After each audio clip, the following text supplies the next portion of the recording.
ये कहकर बलाई सिर पर प्याज से भरी टोकरी रखकर घर की ओर लौटता है। उस बांस के जंगल के ऊपर बैठी चुड़ैल की नाक तक पहुंचती है। उदयपुर गांव में एक किसान की 2 पत्नियां थी। छोटी पत्नी जितनी सुंदर थी उतनी ही घमंडी भी। वो रात दिन सिर्फ सजने संवरने में व्यस्त रहती थी। वही बड़ी पत्नी थी सीधी साधी साफ दिल की, लेकिन उसके सिर में बाल बहुत कम थी, इसलिए उसका पति छोटी पत्नी को ही प्यार करता था। लेकिन उनका सास बड़ी बहू को ही सबसे ज्यादा प्यार करती थी। कहाँ रह गई बहू? अरे छोटी बहू, पूरा दिन क्या कमरे में सजने संवरने में ही बिता दोगी? जरा मेरे लिए एक कप चाय तो बना दो। सास की बात सुनकर छोटी बहू ललिता कमरे से बाहर आती है। मैं चाय वाय नहीं बना सकती, मेरे नाजुक हाथों में छाले पड़ जाएगा। आप अपनी बड़ी बहू से क्यों नहीं कहते? रूप के घमंड में तुम्हारे पैर तो जमीन पर पड़ते ही नहीं। मेरी बड़ी बहू तो दिन रात घर की काम करती रहती है, और तुम्हें तो मैंने बस एक कप चाय बनाने को कहा था। मैं नहीं बना सकती। तभी मालावती आकर कहती है, रहने दीजिए माँ, ललिता को कुछ करने की जरूरत नहीं। आप बैठिए, मैं अभी आपके लिए चाय बना लाती हूँ। ये कहकर मालावती सास के लिए चाय बनाकर लाती है। फिर धीरे धीरे शाम होने लगती है। उधर तक खेत में अब मैं घर लौट जाता हूँ, शाम होने को आई। इतना प्यास काफी है, अंधेरा होने से पहले लौटना होगा। ये कहकर बलाई सिर पर प्याज से भरी टोकरी रखकर घर की ओर लौटता है। जब वो चलते हुए बांस के जंगलों से गुजर रहा था, तब लगभग अंधेरा छा गया था। पूरा अंधेरा छा गई, ऊपर से ये बांस का जंगल कितना घना है। मुझे और भी तेज चलना पड़ेगा। बलाई की प्याज से भरी टोकरी की खुशबू उस बांस के जंगल के ऊपर बैठी चुड़ैल की नाक तक पहुंचती है। कौन कौन प्याज लेकर जा रहा है? पुराने दिनों की यादें ताजा हो गई। कितनी खुशबूदार प्याज है। कितने दिन हो गए चबा चबा कर प्याज नहीं खाए। ये कहकर प्याज खाने वाली चुड़ैल उड़ते उड़ते बलाई का पीछा करने लगती है। बलाई घर पहुंचकर कहता है, माला, माला, क्या तुम्हें सुनाई नहीं दे रही? इधर आओ। कमरे में बैठी बैठी क्या कर रही हो? मैं पूरा दिन खेत पर काम करके घर लौटा और तुम बैठी बैठी आराम कर रही हो। बलाई की आवाज सुनकर बड़ी पत्नी मालावती एक गिलास शरबत लाकर पति को देती है। फिर शरबत पीने के बाद वो माला से पूछता है, माला, मेरी छोटी पत्नी ललिता कहाँ है? पूरा दिन ललिता को नहीं देखा, कहाँ है वो? ललिता कमरे में श्रृंगार कर रही है। आप हाथ मुंह धो के आराम कीजिए, मैं रसोई में जाकर रात का खाना बनाती हूँ। फिर मालावती रसोई में चली जाती है और ये सब कुछ उनके आंगन के इमली के पेड़ पर बैठी प्याज वाली चुड़ैल देख रही थी। वो किसान अपनी बड़ी पत्नी से बिल्कुल भी प्यार नहीं करता। देखो तो जरा छोटी पत्नी क्या कर रही है। फिर जब बलाई छोटी बहू ललिता के कमरे में जाता है, तब ललिता, आपको आने में इतना देर क्यों हुआ?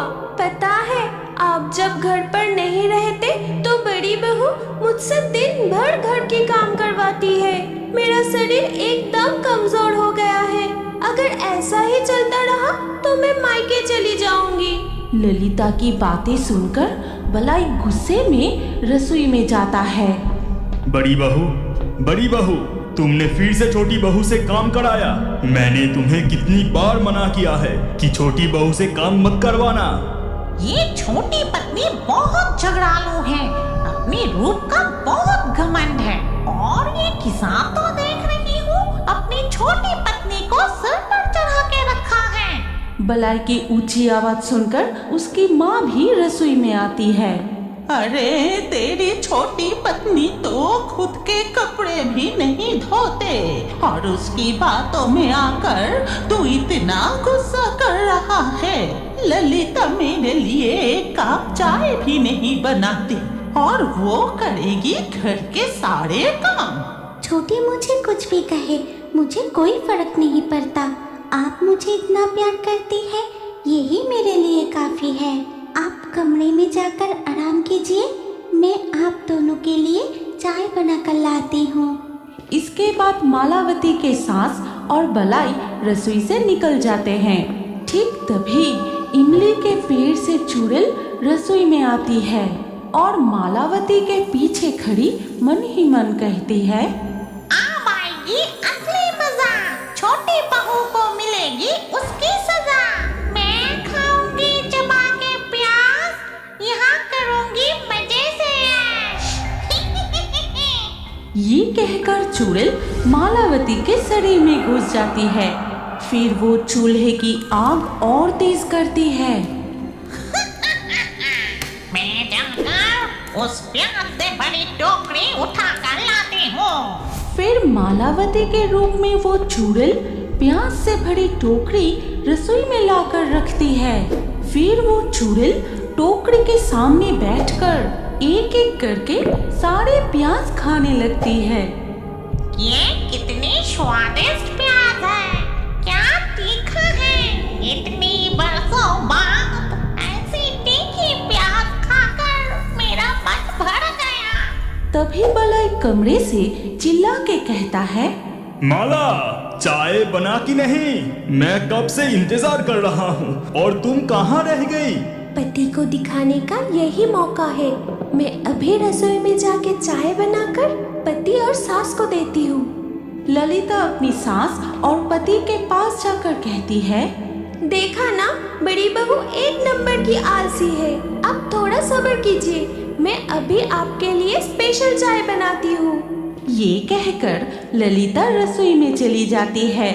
तब तक बड़ी बहू चूल्हे में तेज आग जलाकर खाना पका रही थी। तभी छोटी बहू गैस के चूल्हे पर चाय बनाने लगी। बड़ी बहू, तुम खाना पका रही हो या यज्ञ कर रही हो? ऐसे चूल्हे पर खाना पकाती तो मैं कब का तुम्हारी तरह काली टकली चुड़ैल जैसा बन जाती। छोटी बहू की बात सुनकर बड़ी बहू के रूप में चुड़ैल बहुत गुस्सा हो जाती है। तेरी बहुत घमंड है ना, अभी तुझे मजा चखाती हूँ। ये कहकर चुड़ैल मन ही मन मंत्र पढ़कर एक अदृश्य प्याज ले जाके उबलते हुए चाय में डाल देती है। लेकिन छोटी बहू को पता ही नहीं चलता। वो चाय लेकर सास और पति को देती है और जैसे ही वो दोनों चाय पिया, ये तुमने क्या बनाई है? चाय में प्याज की स्वाद क्यों है? हे भगवान, तुमने चाय में अदरक की जगह प्याज डाल दिया क्या? कितनी घटिया चाय है। थू थू। नहीं, मैं तो आपके लिए स्पेशल चाय बनाई थी। प्याज की दुर्गंध कहाँ से आ गई?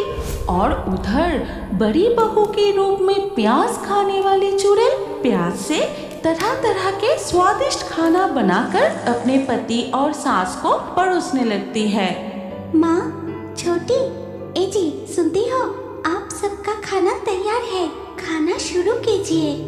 इसके बाद सभी खाना शुरू करते हैं। फिर प्याज से बनी तरह तरह के स्वादिष्ट खाना खाकर, बड़ी बहू, वाह क्या खाना बनाई हो। ऐसे स्वादिष्ट प्याज से बने खाना पहले मैंने कभी नहीं खाया। अच्छा लगा सुनकर कि तू बड़ी पत्नी की भी तारीफ करता है। बड़ी बहू की तारीफ सुनकर छोटी बहू को बहुत जलन होती है। फिर खाना खाके सब अपने अपने कमरे में चले जाते हैं। लेकिन बड़ी बहू रसोई में जाती है। मुझे अभी भी प्याज खाने की मन हो रहा है, जाके कुछ प्याज खाती हूँ। ये कहकर मालावती के रूप में चुड़ैल फिर से प्याज खाने लगती है। फिर कुछ प्याज वो पीसकर एक कटोरी में रख के उस पर जादू करती है। अब बड़ी बहू के सर पर इस जिससे उसके सिर पर घने लंबे बाल उग जाएंगे। ठीक तभी छोटी बहू ललिता रसोई में आती है। अरे बड़ी बहू, सिर पर क्या लगा रही हो? मेरे सिर के बाल कम हैं, इसीलिए प्याज का रस लगा रही हूँ। प्याज के बहुत गुण होते हैं, पता है? इसे चेहरे पर लगाने से चेहरा दूध जैसी निखर जाती है। नाटक बंद करो, चाहे जितना भी कोशिश कर लो, तुम मेरे जैसा खूबसूरत कभी नहीं बन सकती। फिर ललिता रसोई से निकल जाती है। अगले दिन सुबह जब मालावती आंगन में कपड़े सुखा रही होती है, उनके घने काले बाल देखकर ललिता और बलाई हैरान हो जाते हैं। माला, माला, आज तुम बहुत खूबसूरत लग रही हो। तुम्हारे घने लंबे बाल तुम पर बहुत अच्छा लग रहा है। मतलब उस प्याज का रस में इतना गुण है कि रातों रात बड़ी बहू के बाल हो गए। अगर बड़ी बहू मुझसे ज्यादा सुंदर हो गई, नहीं नहीं, ऐसा नहीं हो सकता। मैं अभी चेहरे पर प्याज का रस लगाऊंगी और उससे ज्यादा खूबसूरत बन जाऊंगी। ये कहकर ललिता पिसा हुआ प्याज का रस अपने चेहरे पर लगा लेती है और कुछ देर बाद जब वो आईने में देखती है, अरे ये क्या, मेरे चेहरे पर तो चिंपैंजी के जैसा बाल आ गए। हे भगवान, ये क्या हो गया? तभी उसके सामने वो प्याज खाने वाली चुड़ैल प्रकट होती है। फिर कहती है, ये सजा मैंने तुझे दी है। ये तेरे घमंड का फल है।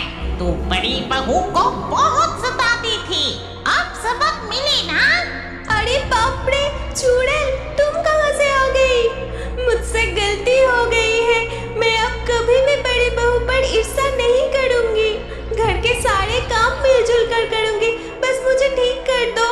ठीक कर दूंगी, लेकिन एक शर्त पर। मैं उस बांस के जंगल में रहती हूँ और मुझे प्याज खाना बहुत पसंद है। हर रोज मुझे प्याज देना पड़ेगा। हाँ प्याज वाली चुड़ैल, मैं रोज आपको प्याज देकर आऊंगी। ठीक है, लेकिन अपनी शर्त मत भूलना। फिर वो चुड़ैल जादू करके ललिता को पहले जैसा कर देती है।